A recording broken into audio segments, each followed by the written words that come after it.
India का विपक्ष ये बोल रहा है कि इंडिया की गवर्नमेंट यूएस के आगे क्यों झुक जाती है हर बार। देखो, पहली बात तो इंडिया की गवर्नमेंट यूएस के सामने झुकी नहीं है। ठीक है, इंडिया के ऊपर उन्होंने लगाए थे टैरिफ। अब टैरिफ कितने लगाए थे? 50% लगाए थे। 25% रेसिप्रोकल टैरिफ था और 25% था कि हम लोग रशिया से तेल खरीद रहे थे। अच्छा। अब इंडिया ने बोला कि भैया ठीक है, तुम वेनेजुएला पे कब्जा मार लियो, क्योंकि अमेरिका की आदत है पहले से कब्जा मारने की। ठीक है, वो कोई नई बात नहीं है। अमेरिका अपनी हार्ड पावर यूज करता है, कब्जा मारता है। हम कब्जा नहीं मारते। हम कोई अंग्रेज या फिर हम अमेरिकन नहीं है। अब क्या हो गया, इंडिया ने बोला ठीक है, तुम बोलते ना कि 25% तुमने लगाया रशिया के ऊपर, अब रशिया से हम तेल नहीं खरीदेंगे। भैया रशिया से तेल हम खरीद के दूसरों को नहीं बेचेंगे, हम तो खरीद के हम यूज कर सकते हैं ना। तो उसने बोला ठीक है, तुम यूज करो। अब लोग बोल रहे हैं कि रशिया से तेल हमने कम मंगाया क्योंकि रशिया धीरे धीरे स्विफ्ट में वापस आ रहा है। रशिया को स्विफ्ट से यानी इंटरनेशनल डॉलर एक्सचेंज से बाहर निकाल दिया गया था जब उसके साथ यूक्रेन का वॉर छिड़ा हुआ था। तो वो वापस आ रहा है, तो वो क्या कर रहा है, कंसेशन कम दे रहा है। फिर भी इंडिया को उसने बोला कि मैं आपको 8 से 10 डॉलर का प्रति बैरल का मैं आपको कंसेशन दूंगा। चाइना को नहीं दे रहा है, वो सिर्फ इंडिया को दे रहा है। तो इंडिया बोला ठीक है, मैं अपने लिए इस्तेमाल करूंगा, सस्ता तेल लेके अपने देशवासियों को दूंगा, और जो वेनेजुएला से जो हार्ड ऑयल है वो लेकर मैं क्या बोलते हैं यूरोप को सप्लाई करूंगा। अब वेनेजुएला का जो हार्ड ऑयल है, 3 टाइप के ऑयल होते हैं, एक होता है हार्ड ऑयल, एक होता है मीडियम ऑयल, एक होता है शेल ऑयल। अमेरिका का शेल ऑयल है। अमेरिका से हम तेल इसलिए नहीं खरीदते हैं, कारण ये कि हमारी जो जामनगर की जो फैक्ट्री है, वर्ल्ड में यानी एशिया में सबसे बड़ी फैक्ट्री है जो कि केवल हार्ड ऑयल को बहुत अच्छे से फिल्टर करती है। यानी वेनेजुएलन ऑयल को आराम से, और मीडियम ऑयल जो रशिया का आराम से कर सकती है।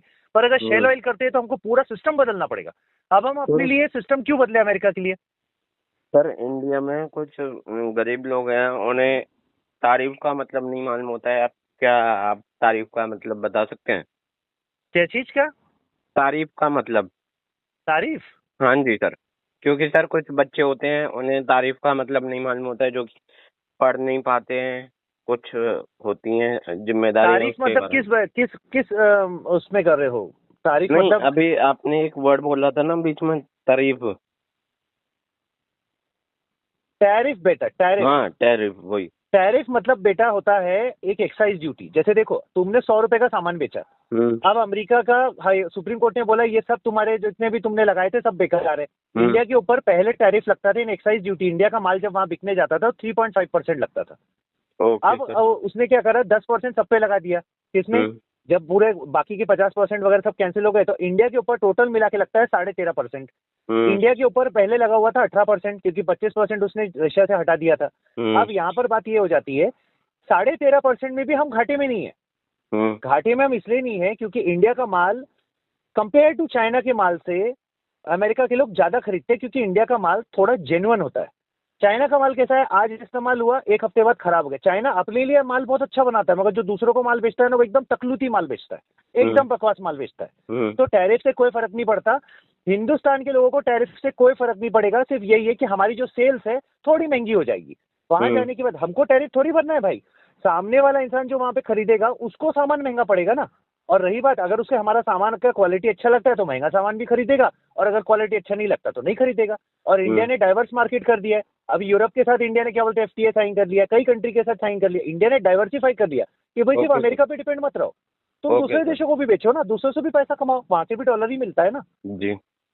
तो ये चीज होती है, उससे कोई फर्क नहीं पड़ता। और इंडिया का किसान जो ये जो नेता लोग जो बोल रहे हैं, अपोजिशन हो बोले हो चाहे रूलिंग पार्टी बोलो, हम किसी की भी बात करेंगे, अगर वो बोलते हैं कि किसानों को नुकसान हो रहा है, भाई किसान हिंदुस्तान की जो है ना उनको बुरा लगेगा पर मेरी बात का, मगर किसान उसके लिए खुद जिम्मेदार है। किसान इतना उर्वरक डालते हैं, इतना इतना ज्यादा फर्टिलाइजर डालते हैं कि जब टेस्ट किया जाता है हमारे यहाँ का अनाज फॉरेन कंट्री में तो वो रिजेक्ट कर दिया जाता है इस मापदंड में, क्योंकि वहां के लोग इतना केमिकल वाला खाना नहीं खाते। अच्छा। तो हमारे देश के सबसे पहले किसानों को तो ये सीखना पड़ेगा कि एग्रीकल्चर डिपार्टमेंट में जाओ, प्रॉपर ट्रेनिंग लो, वहां से इंटर्न्स को बुलाओ जो कि एग्रीकल्चर स्टूडेंट रहते हैं, वो आपको मदद करेंगे कितना खाद कितने क्वांटिटी में कितने एकड़ में कितनी जमीन पे डाला जाता है। अच्छा। तो अब ये किसान अगर यहाँ पे ये चीज के लिए रो रहे हैं कि हमारा सामान नहीं बिकेगा उनका सामान बिकेगा, भाई वो उर्वरक कम डालते हैं, तुम उर्वरक मरे तक डालते हो, इतना उर्वरक डालते हो कि जो तुम्हारी उपजाऊ रहती है तुम्हारी जमीन वो खत्म हो जाती है। तुम अपनी जमीन को अपने हाथ से बंजर कर रहे हो, फिर तुम रोना रोते हो कि तुम्हारी खेती अच्छी नहीं होती। कहाँ से अच्छी होगी?